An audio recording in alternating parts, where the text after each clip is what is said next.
ይሄ አሁን የመጥቶ ሰው ዘፈን ኃጢአት ነው አባ ይለኛል። አሁን ዘፈን ኃጢአት እንደሆነ ጠፍቶት አይደለም። ጠፍቶት ሳይሆን ምን ማለት መሰላችሁ? ዘፈኑን መልቀቅ ስላልፈለገ ድንገት እየዘፈን ከእግዚአብሔርን ታገኘዋለህ የሚል አባት ባገኘ። ይሄ ጥያቄ በነገራችን ላይ በተለያየ ጊዜ ይጠየቃል። ምዕመናንም በግልም እንደው በማይበርም ማለት ሰብሰብ ብለው በጋራ መተው እኔን ጠይቀውኝ ያውቃሉ። በግልም መልስ ሰጥቼበት አውቃለሁኝ። ባለሁበት በማገለግልበት ደብርም አስተምሬ አውቃለሁኝ። ሌሎችም መምህራን ጥያቄ ተጠይቀው ሲመልሱም አይቻለሁኝ። ኃጢአት ነው የሚሉ አሉ። አይ ኃጢአትም ይሆንና የማይሆን አለ የማይሆን ዘፈን አለ ብለው የመለሱ አሉ። እኔ ከነዚህ ሐዋርያት በዲስቅልያ ዘፈን ኃጢአት ነው ብለዋል። ግን የቴዲ አፍሮ ሲሆን አይደለም ብለዋል። ነገር የተለያየ ዘፈን የባህል የሆነ ዘፈን አለ እና ይሄንን ባህላዊ ዘፈን በታቦቱ ፊት እልል እያሉ ዱላቸውን ይዘው ገናቸውን ይዘው እየዘመሩ እየጨፈሩ እልል እያሉ እየፎከሩ ነው ታቦቱን የሚያስገቡት። ዘፈን እንዲህ ባህላዊ ሲሆን አገራዊ ሲሆን ጥሩ ነው። ይዘቱ መልካም መልእክት ያለው ዘፈን ሲሆን መልካም ነው የሚለው ሐሳብ ሊመስል ይችላል፣ እውነት ሊመስል ይችላል፣ ግን በፍጹም የተሳሳተ ነው። እንግዲህ ቤተክርስቲያን የምትፈቅደው ዘፈን ወይም ብንዘፍነው ችግር የሌለው አንድ ብቻ፣ እሱም የኢትዮጵያ ብሔራዊ መዝሙር። አንዳንድ ሰዎች እዚህ ቲክቶክ ላይ የቴዲ አፍሮን ዘፈን እንዴት ትሰማላችሁ? ኃጢአት ነው እያሉ ሲናገሩ ሰማለሁ። ጴንጤ እስቲ ይህን ዘፈን የቴዲ የሐዘን እንጉርጉሮን ጴንጤ ይፖስተው እስቲ። ይህን የቴዲ አፍሮ ዘፈን ሙስሊሞች ይፖስቱት ሌው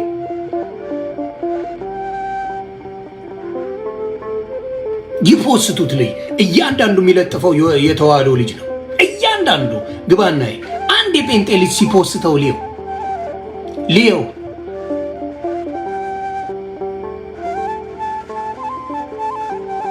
የለም፣ አንድም የሚፖስት የለም። የሚፖስተው የተዋህዶ ልጅና የተዋህዶ ልጅ ብቻ ነው። የቴዲ አፍሮ ሙዚቃ ጽድቅ ነው።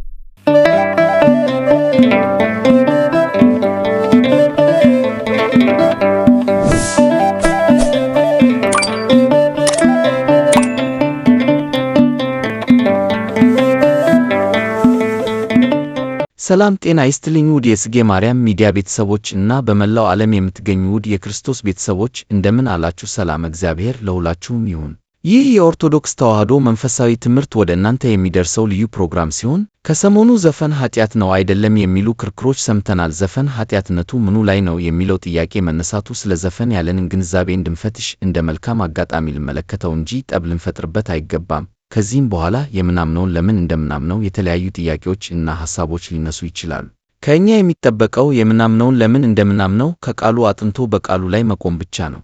ስለዚህ የቤተ ክርስቲያን ሊቃውንት እና የተለያዩ መምናን ስለ ዘፈን ያላቸውን ሐሳቦቻቸውን ያካፍሉናል። ዛሬ ዝግጅት ወዳደረጉት የትምህርት መርሃ ግብር ወስዳችኋለሁ። ቪዲዮ ይቀጥላል። ይሄ አሁን የመጥቶ ሰው ዘፈን ኃጢአት ነው አባ ይለኛል። አሁን ዘፈን ኃጢአት እንደሆነ ጠፍቶት አይደለም። ጠፍቶት ሳይሆን ምን ማለት መሰላችሁ? ዘፈኑን መልቀቅ ስላልፈለገ ድንገት እየዘፈን ከእግዚአብሔርን ታገኘዋለህ የሚል አባት ባገኝ ብሎ ነው እንጂ ዘፈን ኃጢአት እንደሆነ ጠፍቶት ይመስላችኋል? አልጠፋውም። መልቀቅ አንፈልግም። መላቀቅ የማንፈልገው ብዙ ልማዶቻችን አሉ። እነሱን መተው አለብን ነው።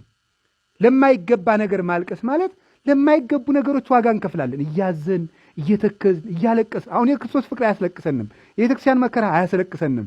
የመንግሥተ ሰማያት ፍቅር አያስለቅሰንም። የኛና የዓለም የኛና የልማዶቻችን የኛና የጠባዮቻችን የኛና የክብራችን የኛና የዘራችን የኛና የሹመታችን ነገር ግን ያስለቅሰናል። እራት አያስበላንም፣ ምሳ አያስበላንም፣ አስኮርፎ ያሳድረናል፣ አስኮሰርፎ ያውለናል። እንደ ሰይጣን ነው የሚያደርገን። ይሄ ጥያቄ በነገራችን ላይ በተለያየ ጊዜ ይጠየቃል። ምዕመናንም በግልም እንደው በማይበርም ማለት ሰብሰብ ብለው በጋራ መተው እኔን ጠይቀውኝ ያውቃሉ። በግልም መልስ ሰጥቼበት አውቃለሁኝ። ባለሁበት በማገለግልበት ደብርም አስተምሬ አውቃለሁኝ። ሌሎችም መምህራን ጥያቄ ተጠይቀው ሲመልሱም አይቻለሁኝ። ኃጢአት ነው የሚሉ አሉ። አይ ኃጢአትም ይሆንና የማይሆን አለ የማይሆን ዘፈን አለ ብለው የመለሱ አሉ። እኔ ከነዚህ ወገን ነኝ።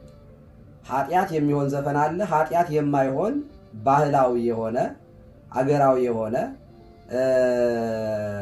ከደስታ ጋር በተያያዘ ሁኔታ የተፈቀደ አለ ብዬ አምናለሁ።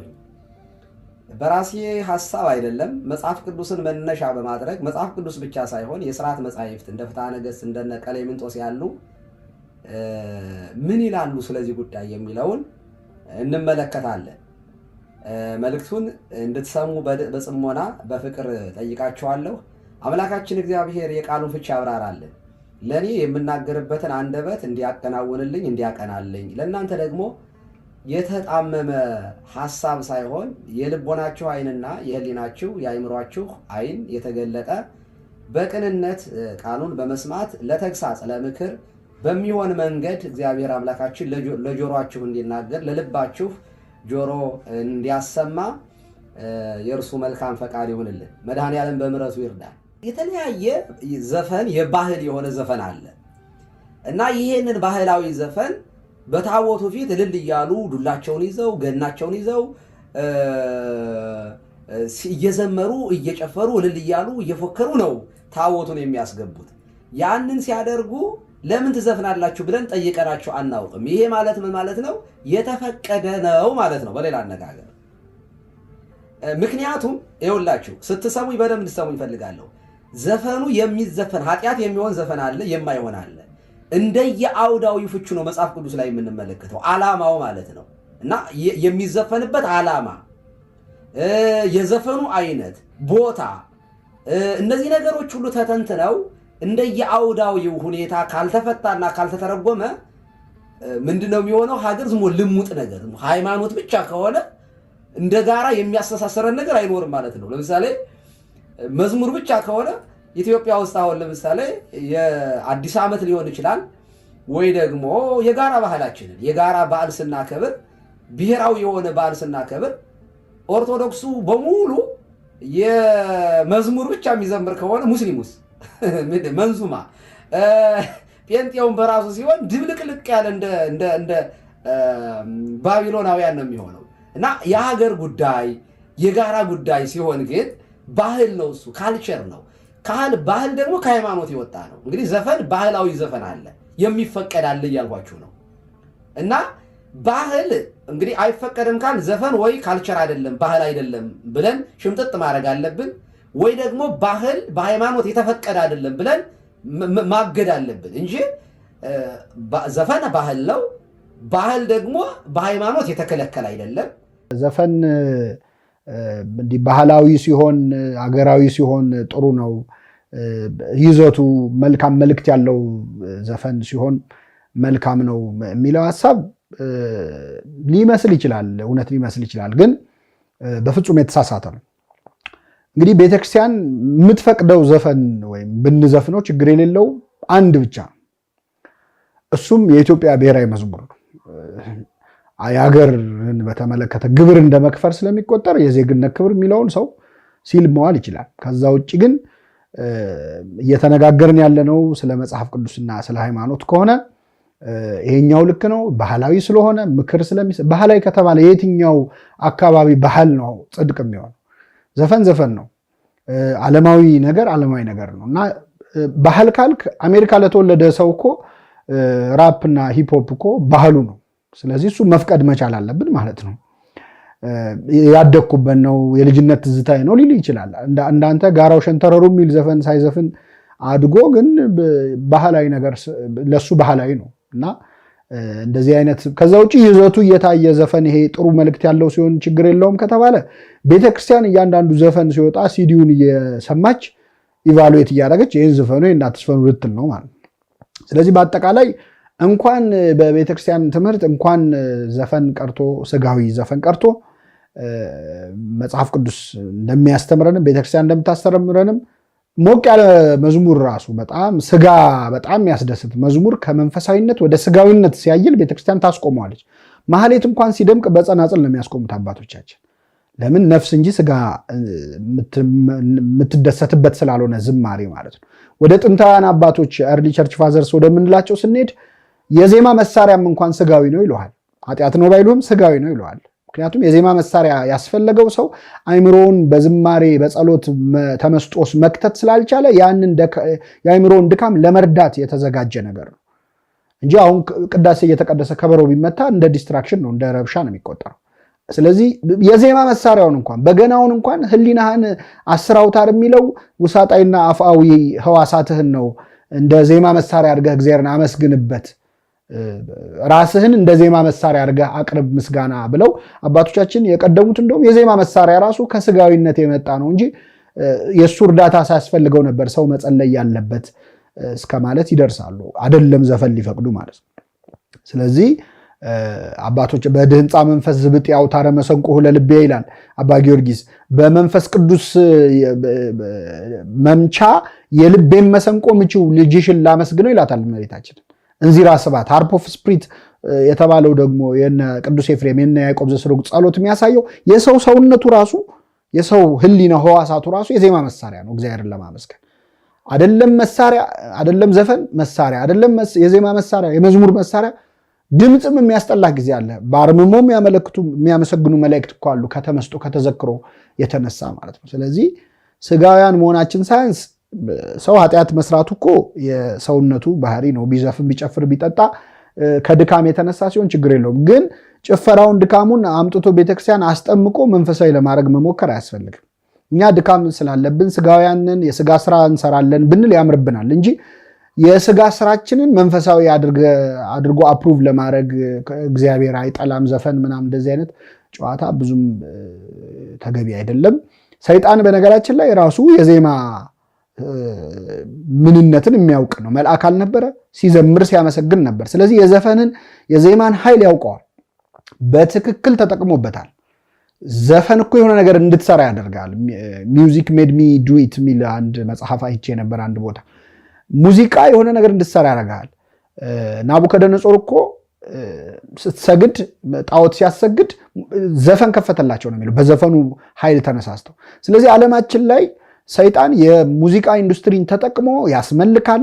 የህፃናት ሳክሪፋይስ እስከ ማስደረግ ድረስ፣ ደም እስከ ማፍሰስ ድረስ፣ የተለያዩ የጣዖት አምልኮ ስራዎች እስከ መስራት ድረስ ተጠቅሞበታል። ከሙዚቃው ጀምሮ ከላይቱ ጀምሮ ሰዎች አይምሯቸውን እስኪስቱ ድረስ ራሳቸውን መቆጣጠር እስከማይችሉ ድረስ ኃይል ያለው መሆኑን ተረድቶ ተጠቅሞበታል። ስለዚህ እኛ የተፈጠርነው ሰውና መላእክት እግዚአብሔርን ለማመስገን ነው። እግዚአብሔርን ለማመስገን ተፈጥረ ወርደ ጋራ ሸንተረሩን አበባውን የሰው መልክ ምናምን እያወደስክ ዓይንሽ አፍንጫሽ የሚል መዘመር መውረድ ከፈለክ መብት ነው፣ እሱ ችግር የለውም። ግን ቢያንስ መንፈሳዊ አታድርገው ነው። የሆነ አጥምቀህ ችግር የለውም እኮ እግዚአብሔርን አይጠላም ማለት አንችልም። በዓለ መስቀልን ስናከብር ወይም መንፈሳዊ በዓል ስናከብር በዝማሬ በምስጋና በንስሐ በጸሎት መሆን ያስፈልገዋል። ይህን ይመስላል። አንዳንድ ሰዎች እዚህ ቲክቶክ ላይ የቴዲ አፍሮን ዘፈን እንዴት ትሰማላችሁ? ኃጢአት ነው እያሉ ሲናገሩ ሰማለሁ። እንደው በስም ንጥቀስ ካልኩኝ ለምሳሌ በቀደምነታ ወንድማችን ጋዲሳ፣ ወንድማችን ጳላዲዮስ፣ ወንድማችን ተመስገን የማሳጅ ማን ነው የጌታ እና ወዘተረፈ እንደ ነቆራም ነገርም ሲናገሩ ሰምቻለሁ። እና ላይክ አሁን ዘፈን መስማትን ማንም ሰው ልክ ነው የሚል ሰው የለም። ነገር ግን የቴዲ አፍሮ ላይ ሲሆን ምን ነው እናንተስ በረታችሁ በዚህ ያክል ደረጃ?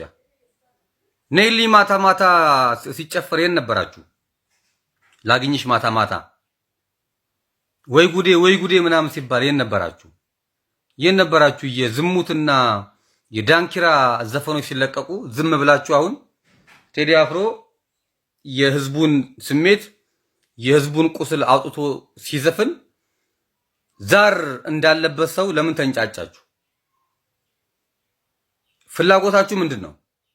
ፍላጎታችሁ እውነት ዘፈን መስማት ኃጢአት እንደሆነ መናገር ነው ወይስ ሌላ ነገር አለ? እና በጣም ስትናገሩ ሰማው።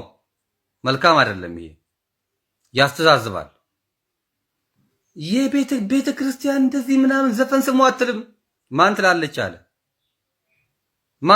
አለ? ያከራክራል። አዎ ያከራክራል። ምን ነው በጣም ኮምፓራቲቭ ላይ ጎበዝ ነን ትሉ የለ እንዴ? በዘፈን ጉዳይ እኮ የኛ ቤተ ክርስቲያን እኮ ሊቃውንት በራሱ ክርክር አላቸው። ይሄን አታውቁም እንዴ? ይከራከራሉ እኮ ከነጭራሹ መስማት አይገባም የሚል አለ። አይ ተለይቶ ቢሰማም ችግር የለም የሚሉ አሉ። የሰርግን የሚፈቅዱ አሉ። ብሔራዊ መዝሙርም የሚፈቅዱ አሉ። ዘፈን ምኑናዊ ዘፈን አለ የሚሉ አሉ። ቢሰማም ባይሰማም ለውጥ የለውም ብለው የሚያምኑ አሉ። የተለያየ አይነት ምልከታ ነው ያለው። ዛሬ በቴዲ አፍሮ ግን ምን ነው እንደዚህ ተንጫጫችሁ? ቤታችሁን ከፍታችሁ ምናምን ቢኒያም ሽታዬን መሳደብ ደግሞ እነዚህ የነ አባ ግርማ ልጆች የነ አባ ግርማ የነ ተስፋዬ ምናምን ተከታዮች ደግሞ ደህና ናችሁ? እንዴት ናችሁ? እናንተም ሰው ናችሁ፣ ሰውን ትሳደባላችሁ። እናንተም ሰው ናችሁ፣ እናንተም ከሰው ተራ ተጽፋችሁ እናንተም አሁን ሰውን ትሳደባላችሁ። የነ አባ ግርማ ልጆች እግዚኦ ማረነ ክርስቶስ። እና እኔ በጣም ነው የገረመኝ። ኤኒዌይስ በዚህ አክል ደረጃ ባንተዛዘብ መልካም ነው። አንተዛዘብ። አወቅሽ ሲሏት መጽሐፍ አጠበች አሉ። ጴንጤ እስቲ ይህን ዘፈን የቴዲ የሀዘን እንጉርጉሮን ጴንጤ ይፖስተው እስቲ። ይህን የቴዲ አፍሮ ዘፈን ሙስሊሞች ይፖስቱት ሌው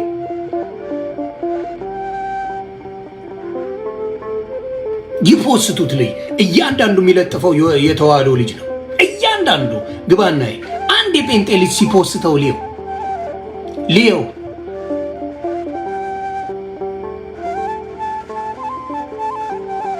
የለም። አንድም የሚፖስት የለም። የሚፖስተው የተዋህዶ ልጅና የተዋህዶ ልጅ ብቻ ነው።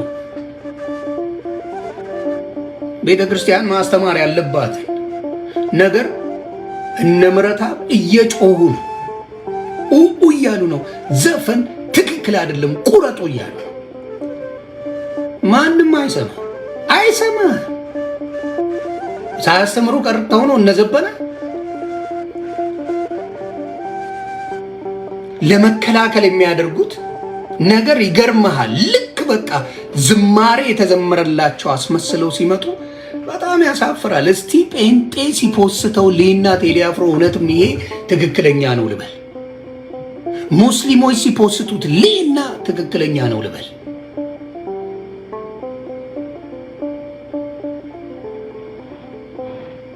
ንጹህ ዜጋ እያለቀ እናንተ ስለ ዘፈን ፌስቡክን ታጥለቀልቁታላችሁ። ስለ ዘፈን ሰው ነው የሞተው። ንጹሃን ሕፃናቶች ናቸው የተገደሉት የተጨፈጨፉት።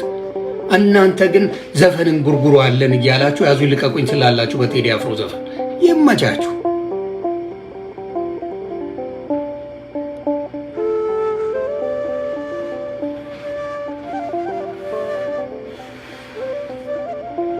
ይመቻችሁ። እነዚህ ናቸው እየነገርኩ ነው። እያንዳንዱ ግባና እዚህ ጋር ገብታችሁት እያንዳንዱ ጠበቃ ለቴዲ አፍሮ የተዋህዶ ልጅ እያንዳንዱ ግባና ቴዲ አፍሮን አልሰደብኩትም እያያችሁ፣ ወቅቱ ግን የዘፈን አይደለም እያልኩ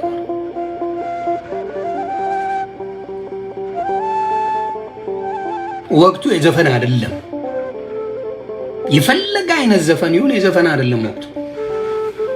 ንጹሃን የታረዱብን ያለ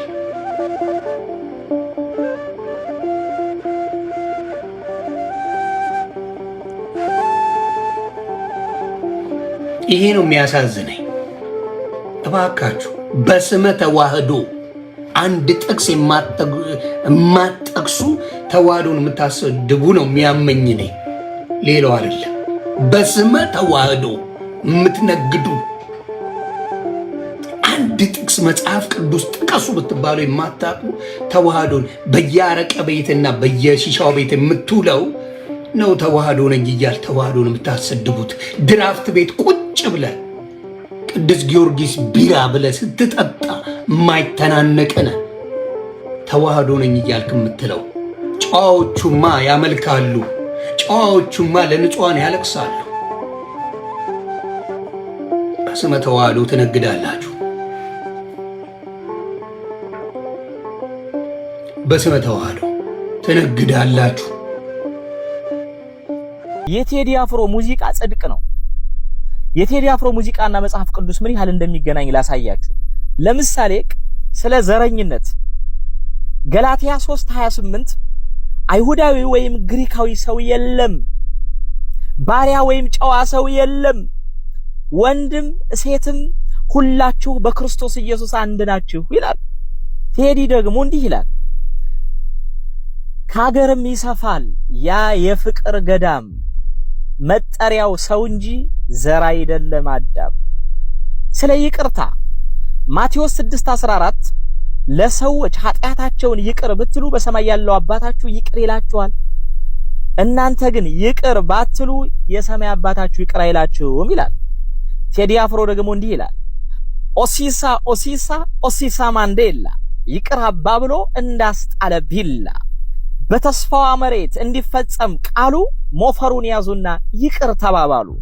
ቂም በቀል ክፉ ነው ከአምላክ ያለያያል፣ ተዋዶ መትጋት ግን ቅጣት ያስተሰርያል ይላል። ቃል ኪዳንን ስለመጠበቅ መዝሙር 89:34 እንዲህ ይላል፣ ኪዳኔን አላረክስም ከከንፈሬ የሚወጣውን አልለውጥም ይላል። ቴዲ አፍሮ ደግሞ ያሉት ከሚጠፋ የወለዱት ይጥፋ ይላል። ሌብነትን ስለመቃወም መጽሐፈ ምሳሌ ምዕራፍ 28 ቁጥር 6 በጠማማ መንገድ ከሚሄድ ባለጸጋ ይልቅ ያለ ነውር የሚሄድ ድሃ ይሻላል ይላል። ቴዲ አፍሮ ደግሞ እንዲህ ይላል፣ ደልቶኝ የሞላ ኑሮ መኖር ባልጠላም ገንዘብ ለማግኘት ብዬ እኔ አላጣም ሰላም፣ አንገት ከሚሰበር ባይበላስ ቢቀር ይላል ቴዲ አፍሮ። ስለ አንድነት መጽሐፈ መክብብ 4:12 በሶስት የተገመደ ገመድ ቶሎ አይበጠስም ይላል። መዝሙረኛው ዳዊት ደግሞ ወንድሞች በህብረት ቢሆኑ መልካም ነው ይላል። ቴዲ ደግሞ እንዲህ ይላል፣ እስከ መቼ ድረስ ተለያይቶ ኑሮ አንድ ኢትዮጵያ ልንሆን ቁርጥ ነው ዘንድሮ፣ ድንገት ስለለየን ፍርደ ገምድል ዳኛ፣ አባይ የሞላ እንጎላለንኛ። እነዚህ ስንኞች ጽድቅ ናቸው ኃጢአት ናቸው የሚለውን ለእናንተ ነው ምቶ። እኔ የሚመስለኝ ግን ማቴዎስ 7:15 የበግ ለምድ ለብሰው ከሚመጡባችሁ በውስጣቸው ግን ነጣቂ ተኩላ ከሆኑ ሐሰተኞች ነቢያት ተጠንቀቁ፣ ከፍሬያቸውም ታውቋቸዋላችሁ ይላል። በጣም እኮ የሚገርም ነው። አሁን በእነዚህ ስንኞች ውስጥ እንደው ሰይጣን ካልሆነ በስተቀር እንደው ሰው ይቃወማል እነዚህን ስንኞች። አያችሁ፣ የበግ ለምድ ተኩላ ለብሰው ሰይጣንን በህብረተሰቡ ውስጥ ለማስረጽ ስለሆነ የመጡት። እንደውም እነዚህ ሙዚቃ በኩል እንኳን ቢሆን ወንጌሉ ሲመጣ እውነተኛው ወንጌል ቃሉ ላይ ስለሆነ ያለው ቃሉ ሲነካቸው ተንቀጠቀጡ፣ ሴራቸው ፈረሰ። ሲቀጥል ሙዚቃ ኃጢአት ነው። እሺ ኃጢአት ነው። እናንተ ኃጢአት አሰሩ? ኃጢአት ነው የተባለው አንድ ኃጢአት ነው። ሙዚቃ በቃ አንድ ኃጢአት ነው። ሌላ ሰው ኃጢአት አይሰራም፣ አይዘሙትም። ሐሜት ራሱ እኮ ኃጢአት ነው። ውሸት እኮ ኃጢአት ነው። እኛ ስንት ኃጢአት ስንሰራ ይዋልን። ሙዚቃ ኃጢአት ነው ብለክ ልኮንን በምን ሞራል ነው የምትደፍረው? አደርሱላችሁ። ትናንት አንድ ዘፈን ወጥቷል አይደለም? ነገሩ ማታ ተልቋል አይደለም? ደስታ ሞታችኋል። ግጥሙ ወርቅ ነው አይደል? ወርቅ ብላቴናው ያወጣው ዘፈና ማን ነው ስሙ? እባክህ ተናገር። የማታውቃት መስል ማን ነው ስሙ? ምን ነው ዝም አለችው? ንገሩኝ እንጂ። ይኸውልህ ወንድሜ፣ እግዚአብሔርና አጋንንትን እኩል ለማምለክ አትሞክር። ይህች ሀገር መቼም በዘፋኝና በዘፈን መፍትሄ አታገኝም። አርቲስትንን በሚሉ ሰዎች ይህች ሀገር ጥንትም አልሰሯት፣ ዛሬም የጥፋቷ ምክንያት እነሱ ናቸው። ወደፊት እንኳን የምናስባት ነገር እያበላሽብን ነው። በነገራችሁ ላይ ግድ የለሽ ትውልድ ለመፍጠር እዚህ ሲዘፍኑ ይላሉ፣ እዚህ ይዘምራሉ። እዚህ ሲጨማለቁ ራቁታቸውን ይላሉ፣ እዚህ ነጥላቸውን ተሸፋፍረው መድረክ ላይ ይወጣሉ። ይህችን ሀገር ይኸውልህ ወንድሜ፣ ደራሲ ትከተላለህ፣ ዘፋኝ ትከተላለህ። ማንኛውንም ዘፈን ከሰማ አንተ የሰይጣን ባሪያ ነህ። ደህና ዋላችሁ። የእግዚአብሔር ሕግ ይገባችኋል? እውነት ለመናገር እውነቱ የእግዚአብሔር ሕግ ነው ወይስ ያንተ አመለካከት ነው? ንገሩኝ። ግን እየተገዛ ያለ ለእግዚአብሔር ነው ለገዛ አመለካከት ነው? እሱ እኮ ነው የቸገረን ነገር። መጻሕፍት ዘፈን ኃጢአት ነው ወይስ ጽድቅ ነው የሚሉት? ሐዋርያት በዲስቅልያ ዘፈን ኃጢአት ነው ብለዋል። ግን የቴዲ አፍሮ ሲሆን አይደለም ብለዋል። ንገረኝ። ምን አይነት የደንቆሮ ጥርቅም እንዳለ እኔ ሌላው አይደለም ደንቆሮ ብለው አንተ ነው አንቺ ነው። ትናንት ይገርማችኋል ነገረ ክርስቶስ ስናስተምር አምሽተን ልክ እንደጨረስ ነው ነገረ ክርስቶስ አብሮኝ ሲናገር የነበረ ሰው ወዲያው ከ10 ደቂቃ በኋላ የሰውየውን ዘፈን ለጥፎታል። አፈርኩኝ። ወዳጄ ነው ብያለሁ። አዎ ትናንት ኦንላይን ስትከታተሉ የነበራችሁ የፈለገ ወዳጄ ይሁን እንዴ ለጫፍ ወጣ ነውረኝነት ከምንድን ያመጣ ነው? ፖለቲከኞች እሺ ይሁኑ አክቲቪስት ነን የሚል የፈለጉትን ያሉ እንዴት አንድ ክርስቲያን ነኝ ለክርስቶስ ቆማለሁ ያለ ሰው ዘፈንንና መዝሙርን ኃጢአትንና ጽድቅን እንዴት እኩል ማካሄድ ይፈልጋል? ከቀረቡት ቪዲዮዎች ትምህርት እንዳገኘችሁበት ተስፋ አደርጋለሁ። ላስተማሩንን ሁሉ ቃለ ሕይወትን ያሰማልን። ሰላም፣ የጤና እንዲሁም ሀገራችን ኢትዮጵያ ሰላም እንዲያደርግልን ልዑል እግዚአብሔር ይርዳን። ይህን ቻናል ሳብስክራይብ ያላደረጋችሁ ሳብስክራይብ አድርጉ፣ ላይክ ሼር ማድረጉም እንዳትረሱ። በሚቀጥለው እስክንገናኝ በያላችሁበት ሰዓት አቆጣጠር ሰላማችሁ ይብዛ።